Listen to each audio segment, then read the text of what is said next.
Okay, yeah, you can see now. You can see the button now. The is that there? The red button.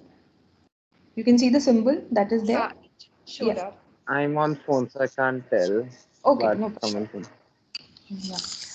Yeah, so I was like, so when Romans were left to their own devices, they could actually build the city, from scratch, and they did it, and that was and then where the reference came from, and how that was. So we all know that the empire kind of grew from republic, it went to the empire, and it was a huge empire. So they always went to conquer these cities, and when they went to do that, the Romans, they couldn't have conquered the whole world without obviously having a very masterful military enterprise.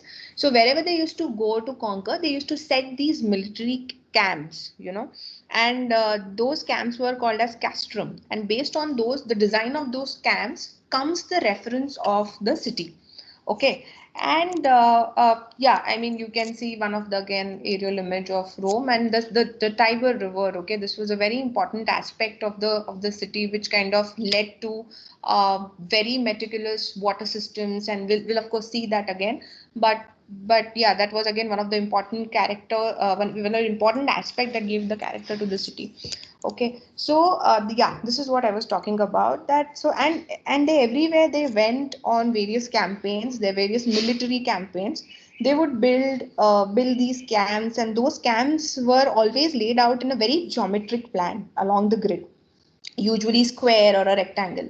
So when we begin to see actually Romans building their ideal Roman city, they turned to this reference. They called it castrum or the military camp design. Okay. And one of the so they build their cities that way, as I said, and one of the examples I think I'll like to show you is this whole is the city of Timgad. Okay, it's in the modern Algeria that we have now, and it's an ancient city and it still survives. And one of the very good thing is that it doesn't have these layers coming up over it, and so we actually like no later civilizations are built over the top, so you can see the ideal Roman plan, which usually, as I said, is a square or a rectangle.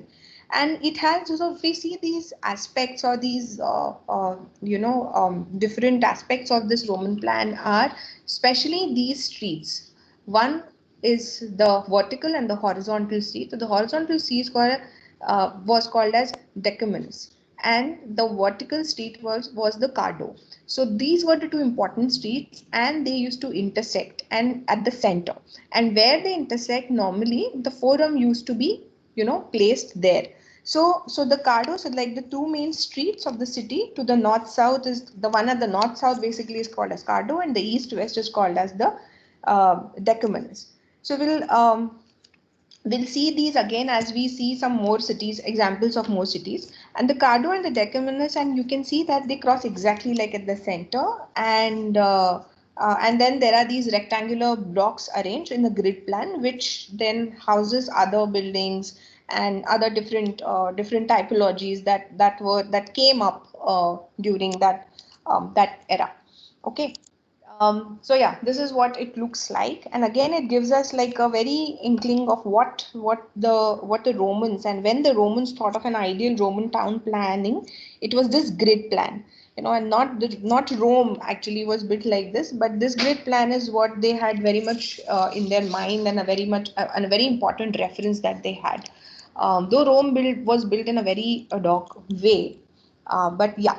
So cities like Rome and like Timgad and most of the other cities also will see, they were all surrounded by these defensive walls, because after a point of time when there was a huge sack which was done by the tribes which came from the north, and they kind of destroy every city that comes in their way. And Rome was very very badly affected, and it was attacked, and it was destroyed. That's when the Roman realized that, we need to protect our cities and you need to kind of build these walls.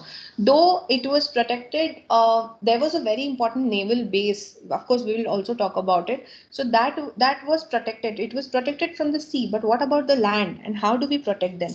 So they had these defensive walls. These were called as, at some parts they still exist, and they are conserved. They are called as Servian walls, and it has a very meticulous way of designing also. Even the engineering here evolved, which we'll subsequently talk.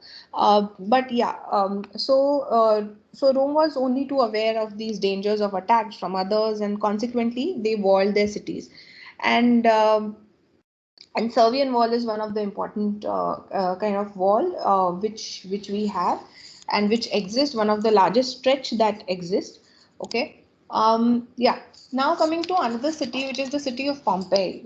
So we talked about the regular town planning and the location of the Cardo and the Damascus. So one is another example that I really want to show you is this city of Pompeii. It is a very important city and very well preserved city till now. It kind of showcased the way the Roman life was there. It kind of showed us the way it was, and then after, when Rome actually, when there was actually at the end of the era of Augustus, how the Rome was, so how the evolution actually took place, kind of shows us that. And one of the very sad part is that the whole city of Pompeii actually was destroyed when the mountain Vesuvius erupted, and the whole city was buried, and when people were burnt. Okay, so there are lots of, I will post some links. There are lots of documentaries available, and I would like you to see that. But and how those how the whole city is buried, and how still uh, uh, the human bodies which are now kind of covered, and the way they are still there and kept like a museum. You can actually see that. I mean, but yeah, I mean that you should see at. I'll suggest, don't see that right now, because not a correct time actually. Because it's a little bit, you feel sad to see, how this beautiful city was kind of destroyed by the problem causing mountain that is there. Okay, but yeah, so in August around 70 of 79 AD, there was a way Pompeii was that in a particular time. So you see that it's really, so now coming back to the city kind of design, we were talking that it is all rectangular, or a very square form, but here it's not like that. It's kind of a oval rectangularish kind of a form. And then you will say that, we're talking about these north, south, and east, west cities, which are streets which are there. And but where are they? But you know what? If you see to the left-hand side corner, now that was the earlier Pompeii, which kind of started. And if you see here meticulously, there are these two streets which are kind of running. Okay, the north, south, and the east, west, and you have the Imperial Forum, which is also there. But then as the city grew, taking the thread of these cities, there were roads led parallel and even perpendicular, and that's how the other kind of that's how the city kind of grew. And there were different typologies as they were invented, or as they were kind of what do you say, they were commissioned by different emperors, and it mushroomed in different cities. Yeah, so you see that there are a lot of other buildings which are splayed off to the either side, the law quarter, the basilica, the temple. There is one of the main temple of Jupiter here in the Senate House, and there are series of other religious building. The Cardo and the Decumus intersecting at the section at the of the center. Okay, like the one is this. So that was one very important aspect of the Roman town plan. This is the one what we see, the modern day, or the Google image of it. So the forum is right at the intersection of those two, and then over the time it grew and expanded. Okay, so you see many streets, including the shops and the houses, and you can see over the forum how it looks today. Um, yeah. This is one of the image where we see the mountain at the back and the whole city as it was destroyed, buried, but now it is conserved in its own way. Okay. Then we come to one another important uh, town, which is the Ostia. Okay. So Ostia was basically a port, and it kind of exemplified uh, the luxurious way the people lived there, because it was a port and lot of things lot of things were exported from the whole Mediterranean edge. And the city grew in such a way that whatever material that comes in the city has to be stored here in a unique way, and people mainly were the merchants who used to live here. And that's how this city was this town was in a way a town of luxury, or people used to live in a very opulent in a very opulent way here. More about how even Romans live luxuriously we'll see in those different villas that they had, and the Hadrian Villa. We'll talk definitely about the Hadrian Villa in the course of our lectures. Okay, so yeah, so this is one of the important town. I just have a 5-minute clip I feel for this, and we will see this. Uh, just a second. I have to include computer audio. Just give me a heads up if you are able to hear or not. Okay. Yeah. So you can see how this was a very important town, and how it kind of showcased a very luxurious way of living. Okay, and even we see how different typologies which were there, which actually we also find in today's modern day, that the whole idea of maybe takeaway or just these apartments which had no kitchens. So even the whole idea of domesticity maybe during that time of the era was very different. But the same thing when you find it, you go and see in the advanced Rome, it was very different. So even by the way the city was located, the kind of occupations that this, or the purpose for which the city was built, also kind of had a very important impact on the way people's life were there. Okay, so now coming back to Rome. So the Rome actually was built on these, basically these seven hills. So these seven hills basically form the whole morphology of Rome.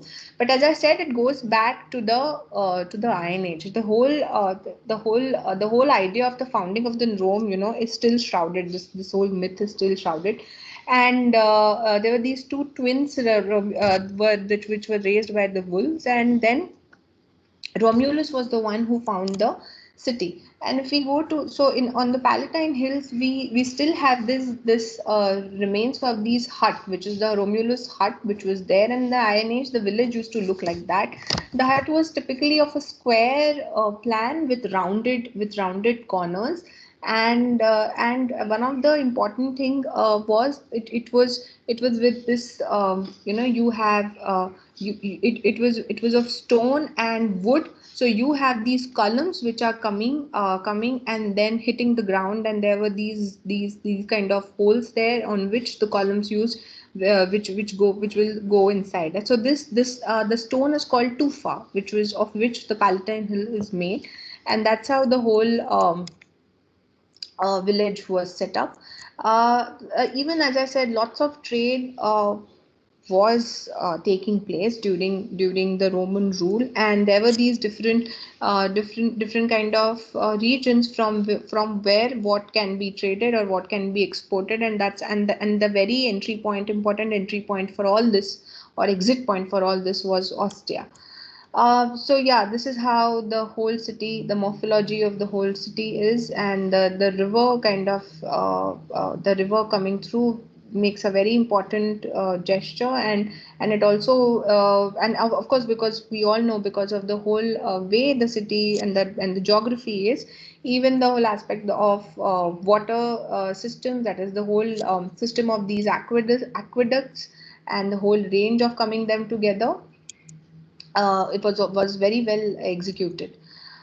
Then again, going back to Pompeii, a very typical residential fabric was there, which also had these different scales of villas and mansions. And as we know that when we spoke about the houses in Greece, they were kind of inspired from this whole idea of permanence and the way the Egyptian houses were built. And of course, these people had the reference of the Greek houses. It's very important to note that the youths from Rome were sent to Greece for education, for kind of education in liberal arts. So as during the Greek time, because they used to travel to Egypt for trade or for other purposes, the information traveled and you get references. So here also, because of for any other purpose, they used to travel to Greece, and that's how the information also used to travel. So now the whole idea of the typical Roman house kind of was escalated to a different scale, wherein the urban villa that we are talking. So till the second century, the Roman houses kind of followed the old Mediterranean plan, with rooms grouped around a tall, dark atrium. Then eventually, however, with increased prosperity and private houses became even more luxurious. The colonnaded gardens, inspired by the Egyptian architecture, they were added behind the house. Then libraries were installed.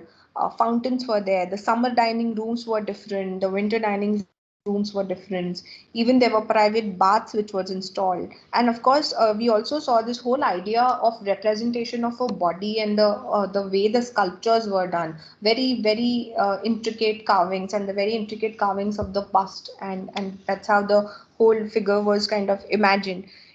So even in this, the windows became kind of bigger and more ornamented, and in Pompeii, even some families bought out their neighbors, kind of, so to increase the whole house. So all these kind of things started coming together, and cities started blooming up and mushrooming, even with different scales of houses, and different scales of other typologies of the building.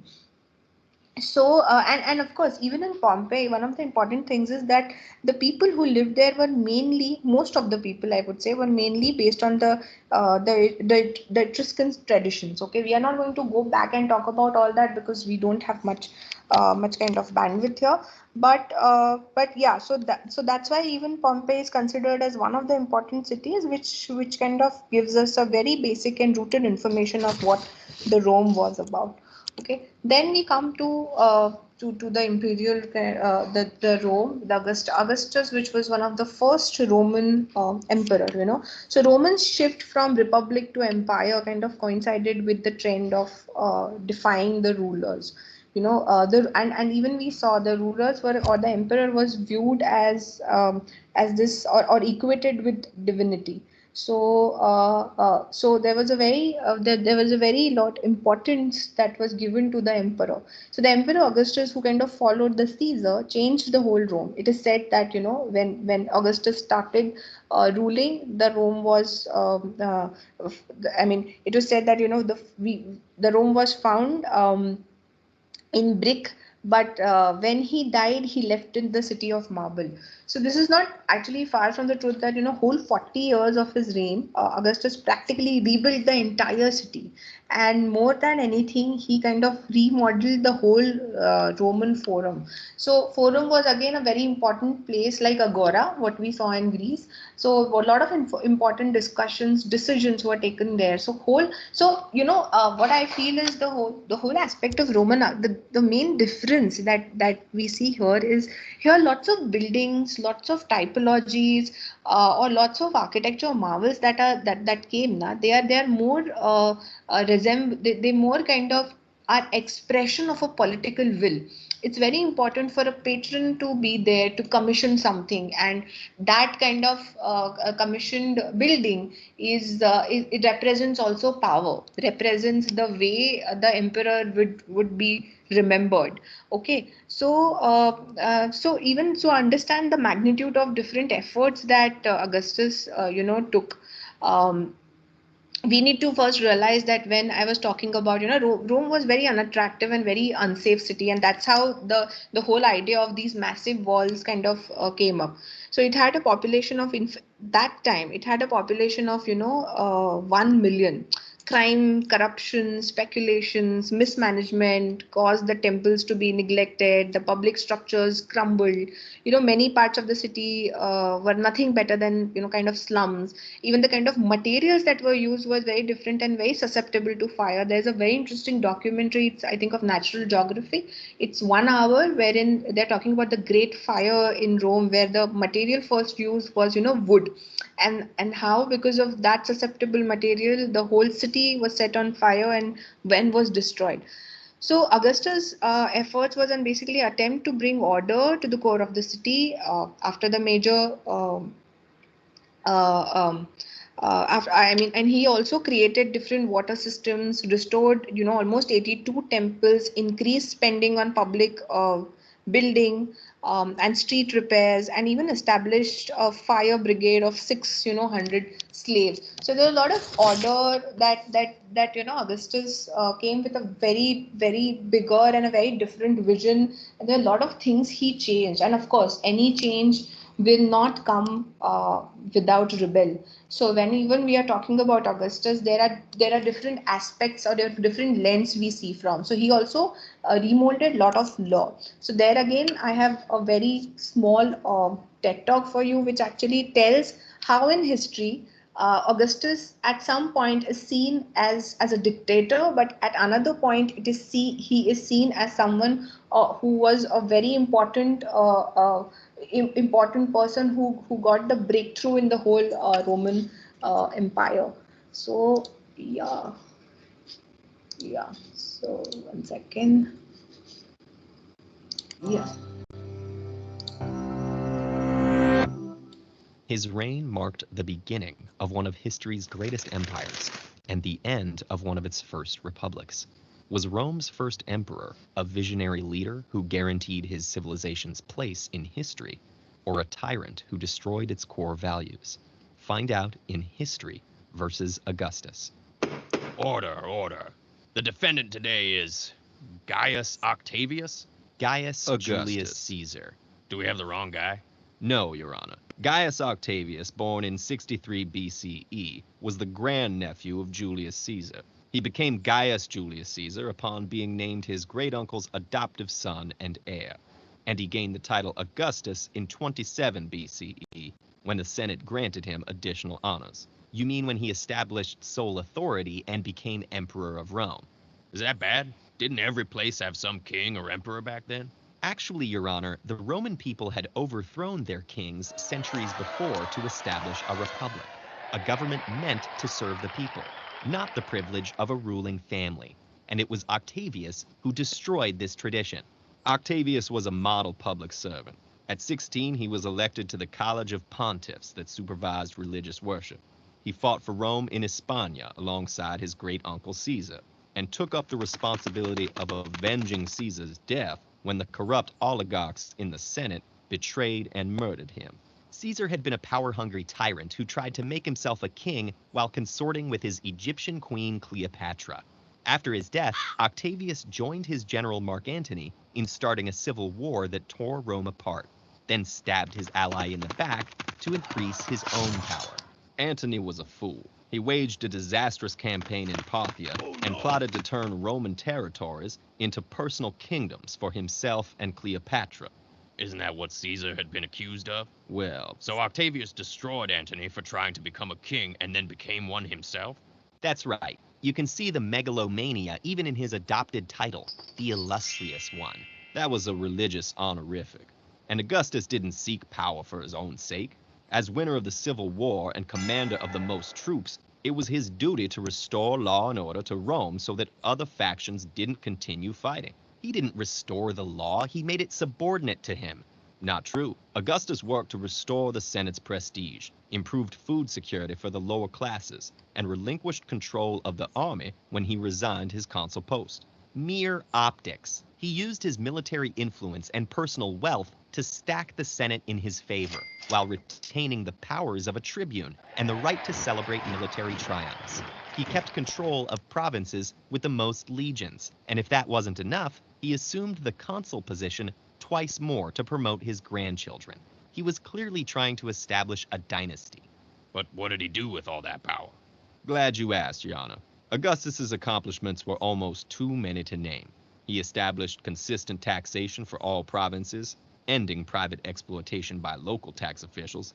He personally financed a network of roads and employed couriers so news and troops could travel easily throughout the realm.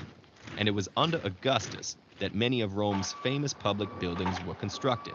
The writers of the time were nearly unanimous in praising his rule. Did the writers have any other choice?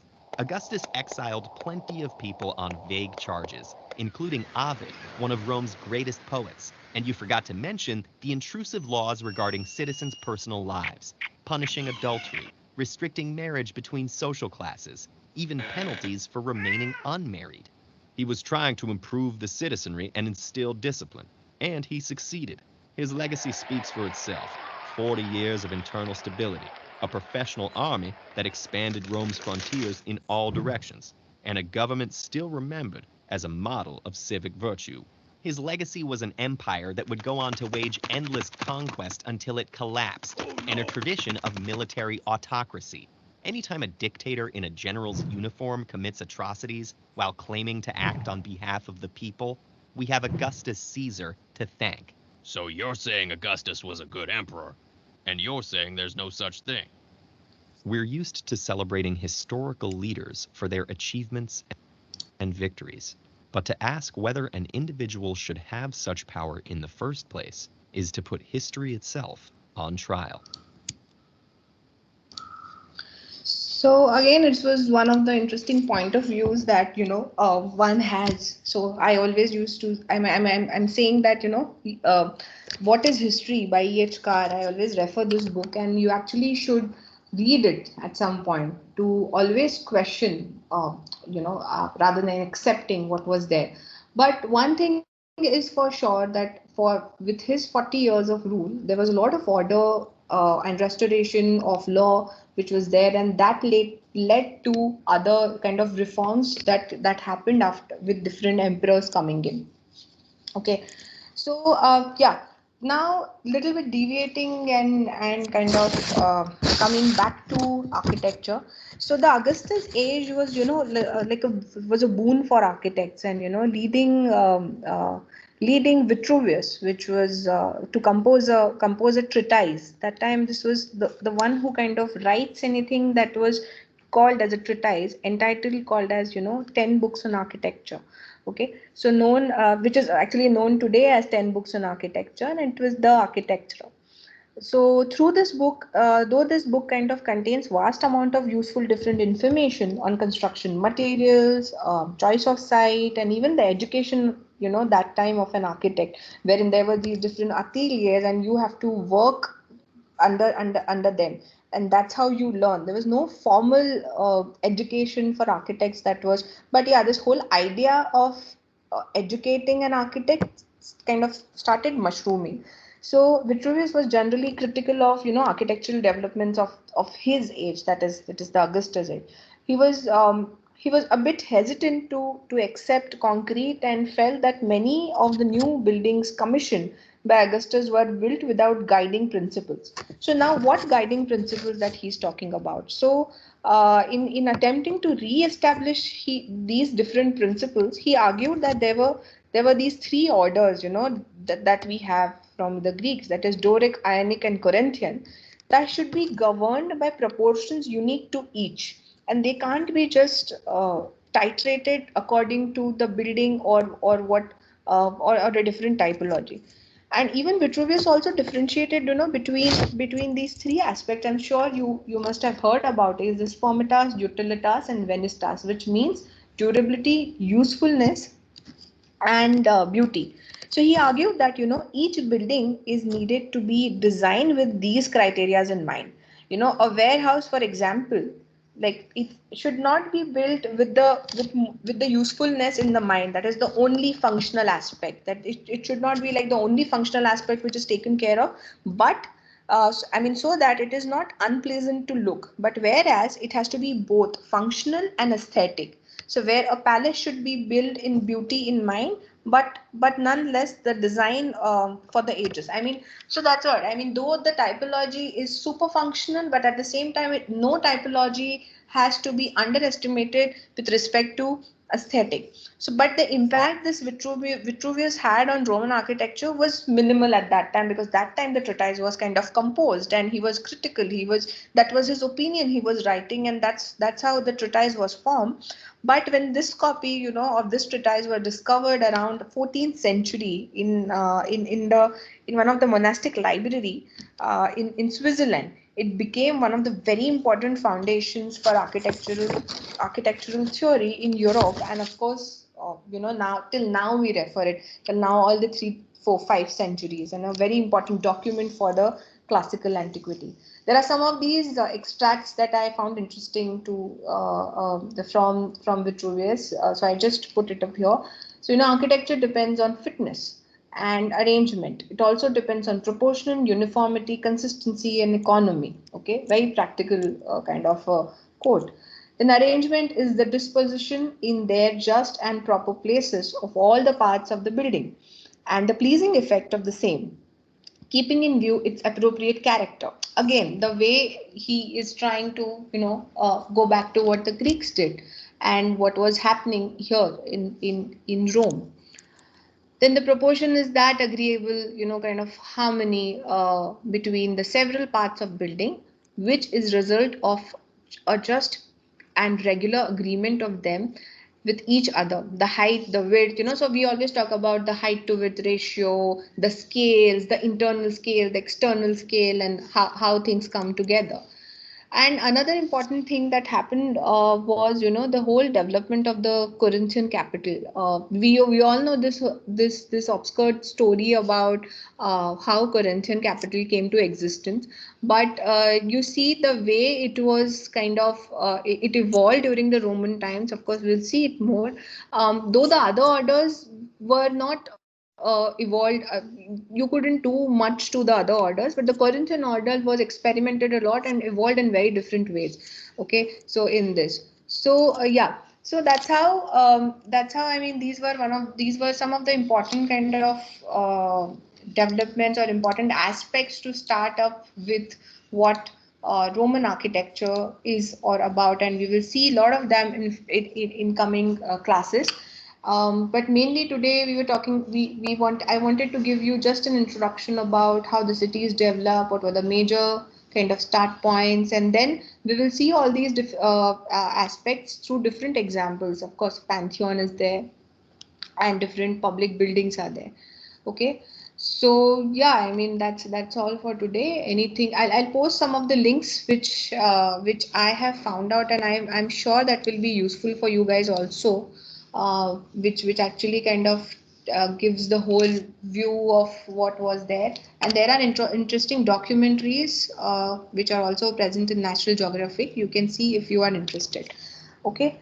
But for now, for today, this much, and I'll come back to you next Friday again with lots of Roman engineering and techniques.